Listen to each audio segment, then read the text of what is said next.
Hi. Hello everyone. Hope everybody is fine. Nice to see you once again in this class. I hope you learnt yesterday from my class. Once again, I am here in front of you to give you some valuable tips today. Yesterday we covered the topic synthesis. Hope you enjoyed that topic. Hope you learned a lot from that topic. Today, we'll continue with that topic. Today, we'll teach you something more about it. I kept my channel's name as Rendezvous with English. This is the word which I used. If you have paid attention on rendezvous, this is a French word, rendezvous. Okay, and now let me tell you how I came across this word. इसका मतलब है rendezvous, not rendezvous. इसका मतलब है किसी से meeting करना, किसी से बात करना, किसी से फेस टू फेस कॉन्वर्सेशन करना, having face to face conversation, meeting, debate, discussion. मैंने कैसे ये सीखा word? When I was a child, when I was a student, I hope around in 9th or 10th class, there used to be a serial. जैसे आज shows आते हैं आजकल, आपने कॉफी विद करण शो का नाम डेफिनेटली सुना होगा, जहाँ पर करण जौहर बैठकर बातें करते हैं लोगों के साथ, and they laugh a lot, smile, discussions are there. जैसे आप कपिल शर्मा शो देखते हैं, वो तो कॉमेडी है बट उसमें बातें तो होती है ना, वो क्या है? That's a rendezvous. ओके, तो वैसे ही एक सिमी गिरवाल शो आता था जिसका नाम था rendezvous, जब मैं छोटा था, और उसमें इसी तरीके से कॉन्वर्सेशन होता था प्ले राइट्स के साथ, राइटर्स, एक्टर्स, ओके, पॉलिटिशियंस, उनके साथ वो बातें करती थी. सिमी गिरवाल आप शायद नहीं जानते हो, मैं आपको याद दिलाता हूँ. एक ऋषि कपूर का नाम तो आपने सुना ही होगा, जिनके बेटे हैं रणबीर कपूर, जो अब नहीं है ऋषि कपूर. उनकी कोविड के बाद सेकेंड वेव में डेथ हो गई थी. तो उनकी एक मूवी आई थी जिसमें एक फेमस सॉन्ग था, एक हसीना थी, एक दीवाना था, क्या उम्र, क्या समा, क्या फसाना था. लिरिक्स हो सकता है मेरे गलत हो. तो ये सॉन्ग जो अभी हिमेश रेशमिया ने इसको रिमिक्स करके प्रोड्यूस किया है, तो इसी मूवी की एक्ट्रेस थी सिमी गिरवाल, और उन्होंने ये शो किया था. ठीक है, सो आज की tip, the tip of the day is that in order to remember a word, एक किसी भी वर्ड को याद रखने के लिए, जिसके लिए वर्ड रिटेंशन यूज किया जाता है, आप उसको एसोसिएट करिए किसी इवेंट से, किसी पर्सन से, किसी सिचुएशन से, तो आपको वो वर्ड हमेशा याद रहेगा. अगर आप उसको एसोसिएट नहीं करेंगे तो कुछ समय के बाद उस वर्ड को डेफिनेटली 100% भूल जाएंगे, ये गारंटी है. The best way of retention, जो कि छोटे बच्चों के लिए वर्ड यूज किया जाता है क्लासेस में, is to make use of it. जैसे मैंने इस शो की हेल्प से इस वर्ड को याद रखा. मैं रोज ही नए नए वर्ड सीखता हूँ. आज के 2 वर्ड आपको बता दूं, ये एक्स्ट्रा एडिशन मैंने सोचा आपको बता दूं. You should learn some vocabulary also along with grammar. It will be an added advantage for you. आपके लिए एक एक्स्ट्रा एडवांटेज होगी. एक मोनोप्सोनी, 2 वर्ड्स आपस में रिलेटेड हैं, इसलिए दोनों को ही बता रहा हूँ. मोनोप्सोनी मींस सिंगल बायर. ये वो सिचुएशन है जहां पर मार्केट में एक ही खरीदार हो. ठीक है, और ये वो सिचुएशन है जहां पर मार्केट में केवल सिंगल सेलर हो. जैसे मान लीजिए मारुति सुजुकी कंपनी केवल कार प्रोड्यूस करने वाली थी पहले, तो वो मोनोपोली की सिचुएशन हुई, यानी कि एक ही सेलर है. आप दूसरे चाहें कि कुछ वैरायटी लेना चाहें किसी से, तो आपको मिल नहीं सकती, because the seller is only one. उसी तरीके से is monopsony. So this is monopsony, this is monopoly. Monopoly. और पहला वर्ड क्या था? Rendezvous. So ये आज की टिप्स हैं, आज के वर्ड्स हैं. Now we move on to section of synthesis. अब हम synthesis पढ़ते हैं. आज का के रूल्स देखते हैं. कल के रूल्स हमारे थे, किसी को याद है कल हमने क्या पढ़ा था? कल हमने पार्टिसिपल पढ़ा था, present participle, perfect participle and past participle. Excuse me. उसमें हमने कल क्या पढ़ा था? We read in that participle yesterday that present participle में एनजी फॉर्म यूज करते हैं जहां पर एक एक्शन खत्म होने के बाद दूसरा एक्शन शुरू होता है और या दूसरा एक्शन परफॉर्म किया जाता है। देखिए मैं हिंदी आज यूज कर रहा हूं। I am making my class bilingual because it was my earnest request from some of my students, some of my friends and colleagues that sir please add English in Hindi in your class also, ताकि आप ज़्यादा students की help कर सकें।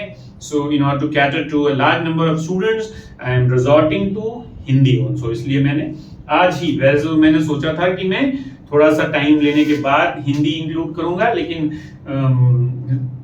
according to the suggestions of my known ones, the relatives, friends, students also who have given a very good response. Thank you very much students. I am very obliged to you for your cooperation, for your love, and I hope I will keep motivated by your lovely words and मैं ऐसे ही अपने बच्चों को, पढ़ने वालों को अच्छी से अच्छी इंफॉर्मेशन और नॉलेज देता रहूंगा। ओके, तो प्रेजेंट पार्टिसिपल में क्या था, एनजी फॉर्म यूज होती थी और परफेक्ट पार्टिसिपल में हैविंग प्लस थर्ड फॉर्म, और पास्ट पार्टिसिपल में हम क्या करते थे, एडजेक्टिव का यूज करते थे। ठीक है, ये 3 रूल हमने पढ़े थे कल। अब हम पढ़ते हैं रूल नंबर 4, ठीक है, जो कि है यूज ऑफ इंफिनिटिव।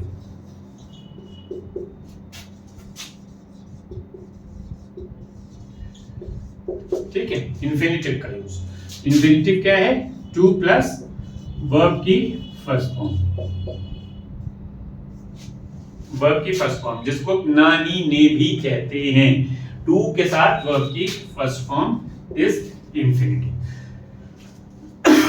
इंफिनिटिव कब यूज होगा, जब किन्हीं 2 सेंटेंसेस में एक में एक्शन दिया हुआ है और सेकंड में पर्पस ऑफ एक्शन दिया हुआ है। एक में एक्शन किया गया और सेकंड में वो एक्शन क्यों किया गया, उसका रीजन दिया हुआ है। In such kind of sentences infinitive will be used. Now see here the sentence is she went to office.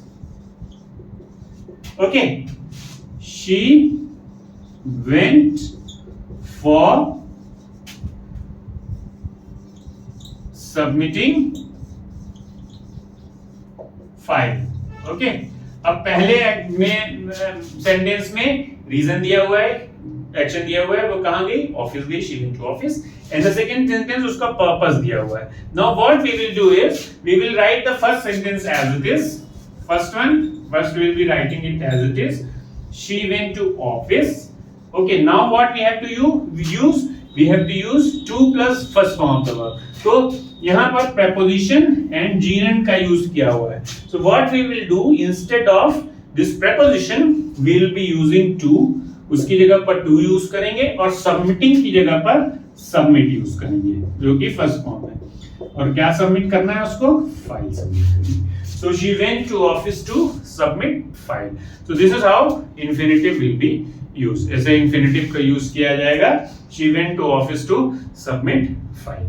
समझ में आई बात, जहां पर वर्ब में preposition के साथ gerund यूज। ये भी एक रूल है, विल कम टू इट, आएंगे इस रूल पे भी आएंगे, अभी बताएंगे ये रूल। ठीक है, पहले देख लीजिए, she went to office to submit file, ऐसे चेंज करेंगे। नाउ दूसरा सेंटेंस देख लीजिए जहां पर ऑलरेडी इंफिनिटिव दिया हुआ हो। ठीक है, जैसे my mother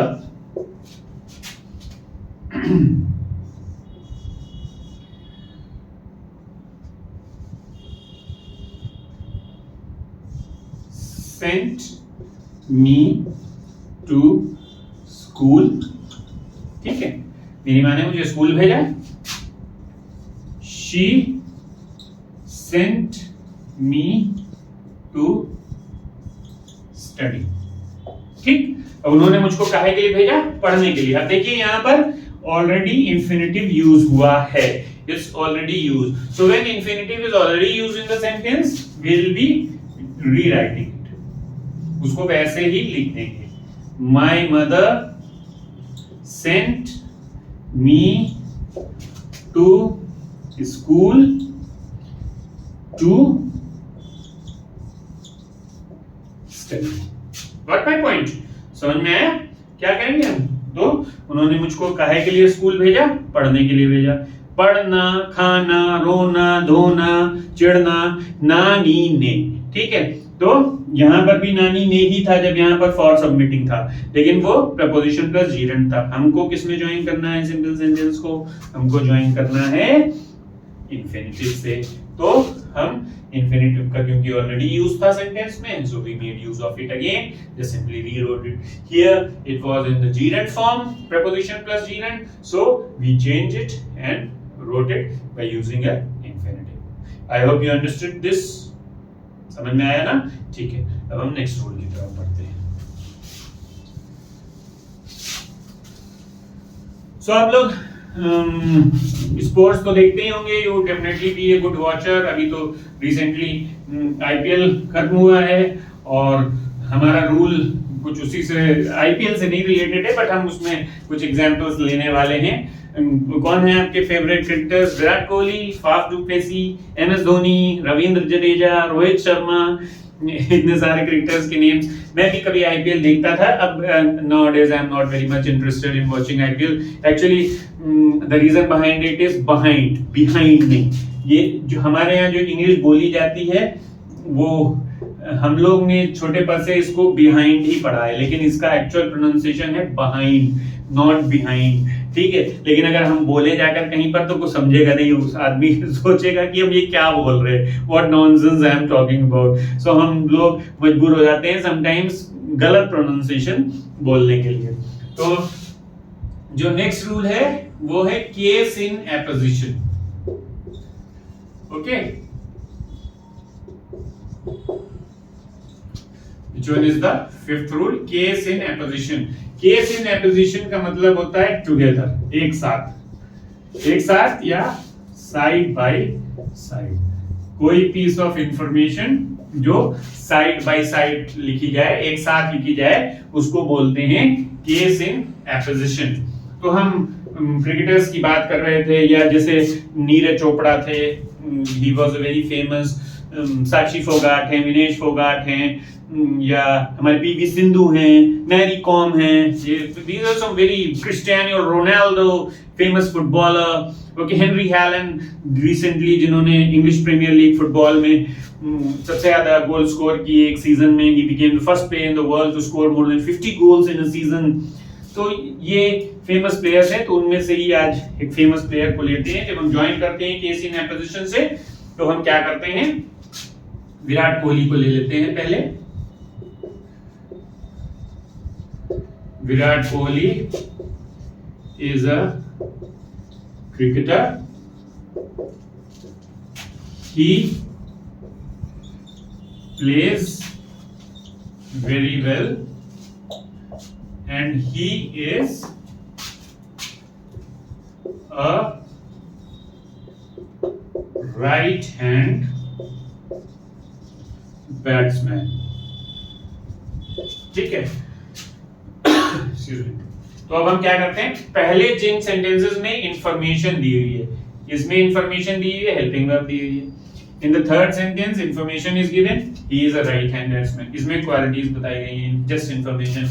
और इसमें main verb use की गई है कि वो कैसे खेलते हैं। तो in the sentences where main verb is used, those sentences will be kept in the end. The sentences which are only disseminating piece of information, जो केवल information दे रहे हैं, जैसे Virat Kohli is a cricketer, जैसे he is a right-hand batsman, उनको पहले लिखेंगे और उसके बाद जो सेंटेंस मेन वर्ब शो करता है that will be written.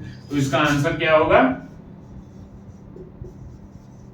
Answer will be Virat Kohli, comma use करेंगे। ये जो इज है वर्ब्स, इनको हटा देंगे क्योंकि हम सिंपल सेंटेंस में ज्वाइन कर रहे हैं। Is a cricketer, a right hand batsman,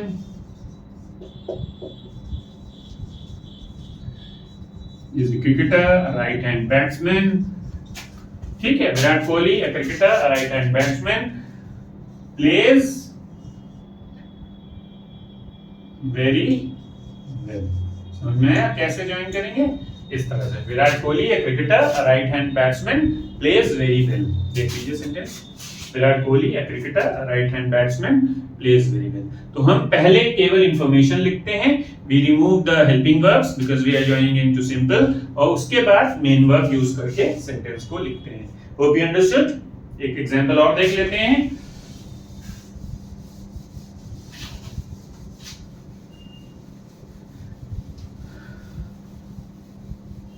Don't worry, today's class will not be too long. After all, class में भी आप 40 मिनट्स के ही पीरियड्स होते हैं जिसमें टीचर आता है, आपसे बातें करता है, डिस्कस करता है, होमवर्क चेक करता है, and the class 10 minutes at least go, and then 30 minutes of studies, in which the last 5 minutes are for recapitulation, फिर से चीजों को रिवाइज करने के लिए, होमवर्क देने के लिए टीचर यूज करता है। ठीक है, तो सेकंड एग्जांपल आज हम देख लेते हैं।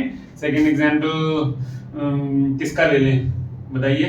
क्रिकेटर का ही लें या किसी और फील्ड से ले लें?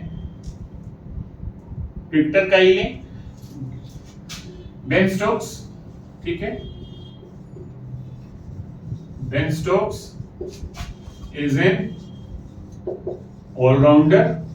ऑलराउंडर है ना, वो लेफ्ट हैंड बैट्समैन है और राइट हैंड बॉलर है।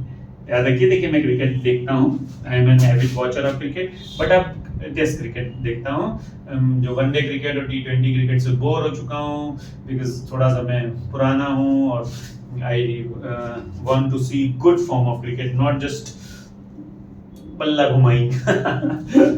हमारे भाषा में ऐसे ही बोलते थे। Ben Stokes is an all-rounder. Okay, he plays, कौन से देश से खेलते हैं बताइए? He plays from England. Yes of course. तो अब हम इसको कैसे ज्वाइन करेंगे? हम हेल्पिंग वर्ब दी हुई है, वहां पर मेन वर्ब दी हुई है, ये मेन वर्ब, तो हम क्या करेंगे?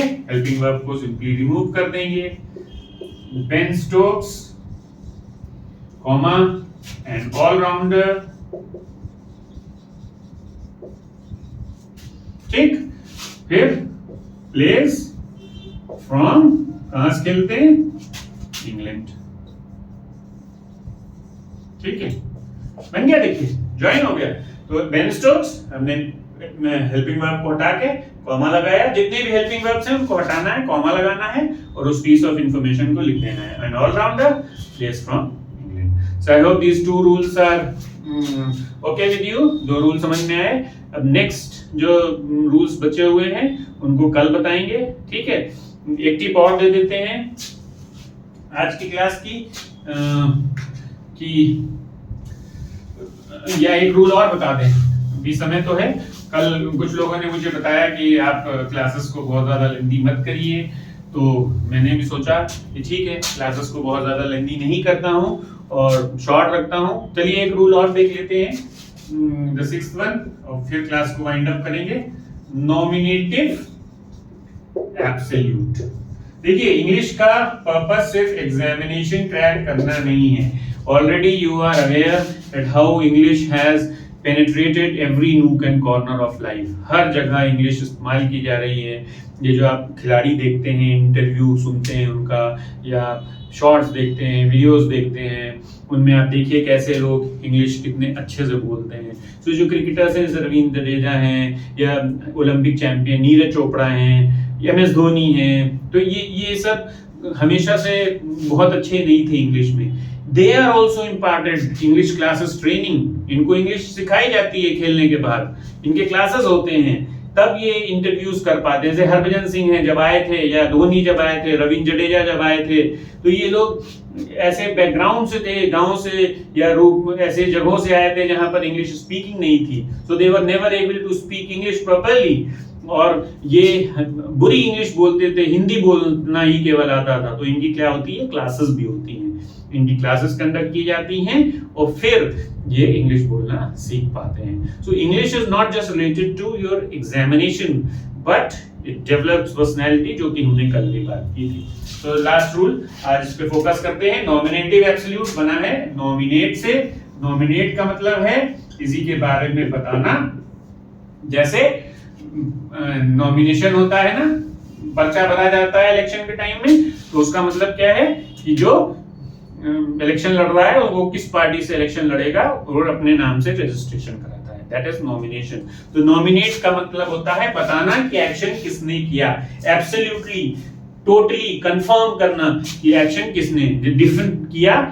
डिफरेंस इसका पार्टिसिपल से केवल इतना है कि वहां पर एक्शन जो दो सेंटेंसेस में या दो से ज्यादा सेंटेंसेस में दिए होते थे वो सेम सब्जेक्ट परफॉर्म करता था, only in exceptional case it was perform by the subject. यहाँ पर दोनों सेंटेंसेस में जो डूअर ऑफ एक्शन है वो अलग अलग होगा, बस इतना ही डिफरेंस है। इसमें भी पार्टिसिपल्स का यूज करेंगे ज्वाइन करने के लिए।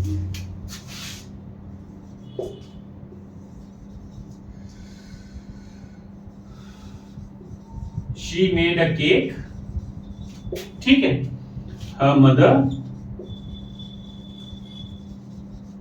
enjoyed it, उसने केक बनाया, उसकी माँ ने एंजॉय किया, ठीक। अच्छा हाँ, मैंने एक बात बताई एग्जामिनेशन से रिलेटेड, तो एक ये सेंटेंस लिख रहा हूं, उसके बाद ये बताता हूं। I have given my exam.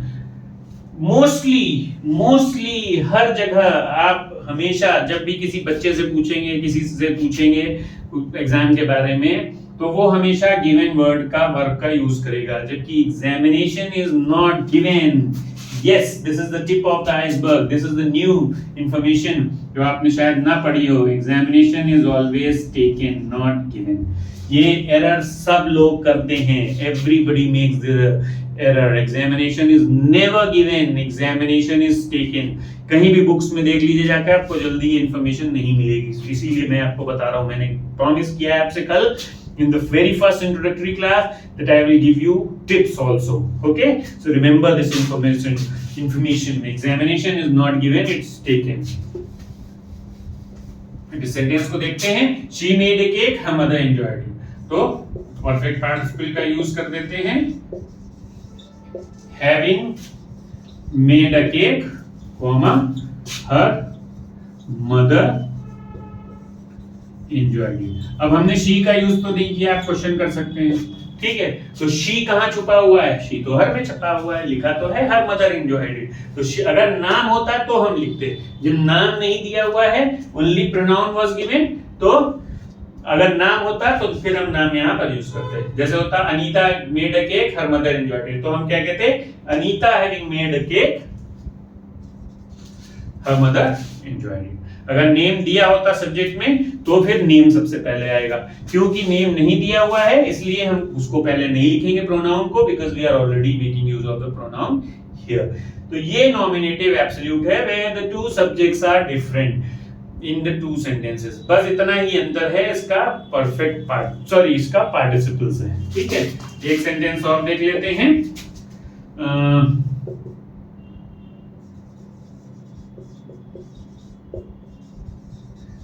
I went to market, ठीक, मैं मार्केट गया। या ऐसा करते हैं, ये इस सेंटेंस को नहीं लेते हैं, हम एक हेल्पिंग वर्ब वाला सेंटेंस ले लेते हैं, ठीक है। She is busy,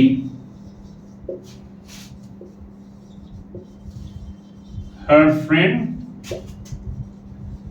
made her tea। ये जानबूझ के हमने यूज किया क्योंकि यहाँ पर हेल्पिंग वर्ब है, यहाँ तो मेन वर्ब थी तो हमने उसको चेंज कर दिया। तो she is busy, her friend made her tea। अब यहाँ पर she है सब्जेक्ट और उसकी फ्रेंड another सब्जेक्ट दूसरे सेंटेंस में। तो अब हम क्या करेंगे? फिर वैसे ही करेंगे, एक्सक्यूज मी, इसकी जगह पर हम क्या लिखते हैं? being busy, comma, her friend made her tea। तो she का यूज फिर नहीं किया, नेम होता तो हम नेम का यूज कर लेते हैं। कम, कोमल या जो भी नाम रख लीजिए, आस्था, पूर्वा, स्मृति, कोई भी नाम रख लीजिए। तो ज़ेबा नाम रख लीजिए, कोई भी नेम रख लीजिए, any name which you want you may keep. So any name whichever comes across your mind, तो कोई भी नेम रख लीजिए, Sonali, so on and so forth, Phogat तो बहुत पॉपुलर है आजकल। तो she is busy, her friend made her tea, so being busy, being क्यों? क्योंकि is की जगह पर हमने being यूज किया है, बी की फॉर्म्स क्या होती हैं? Is, am, are, was and were, ये होती है ना बी की फॉर्म्स। तो बी की फॉर्म्स को हमने यूज किया है, बी को बीइंग में चेंज कर लिया, बीइंग बिजी और फ्रेंड में था जी। सो इस तरीके से नॉमिनेटिव एब्सोल्यूट में और पार्टिसिपल के यूज में बस इतना ही डिफरेंस है दैट यहाँ पर सब्जेक्ट्स अलग-अलग होते हैं, वहां पर सब्जेक्ट सेम होता था। दैट्स ऑल आज के रूल्स पे, बाकी रिमेनिंग रूल्स कल बताएंगे आपको। आई hope you enjoy the class. My purpose of giving you the best of knowledge in English, the grammatical as well as the speaking as well as the reading. I would emphasize once again, मैं फिर से emphasize करूंगा, फिर से जोर इस बात पर दूंगा, रीडिंग करिए, ग्रामर तो आप सीख ही जाएंगे क्लासेस से, और रीडिंग आपके ऊपर डिपेंड करती है। If you want really to be good, read as much as you can. एक इंग्लिश न्यूज़पेपर ले लीजिए, उसको पढ़ा करिए, नहीं तो अपनी बुक्स एटलीस्ट पढ़िए, उनकी रीडिंग करिए, रीड इट अलाउड, जोर जोर से बोल कर पढ़िए, and then only you would be able to speak English also along with the learning of grammar. ठीक है, I hope you enjoyed my class. I will keep bringing you new piece of information, something which you have not heard of. रोज आपको कुछ information दूंगा, और for giving attention to my class, I'm very very thankful to you. I'm also thankful to all my relatives, friends, those who have cooperated, those who have shared, और मैं इन classes को interesting बनाऊंगा। We are just at the preliminary stage. We'll keep them making better. Have a good time, enjoy. Do like, subscribe and share if you can, if you feel that I have given at least one bit of information worthy of you। अगर आपको महसूस होता है कि मैंने थोड़ी सी भी information कुछ डिफरेंट दी है, कुछ आपको अच्छा मिला है, आपने क्लास को एंजॉय किया है, it brought a little bit of smile on your face, please do like, subscribe and share. Thank you very much. Have a good time. Ciao. Bye bye.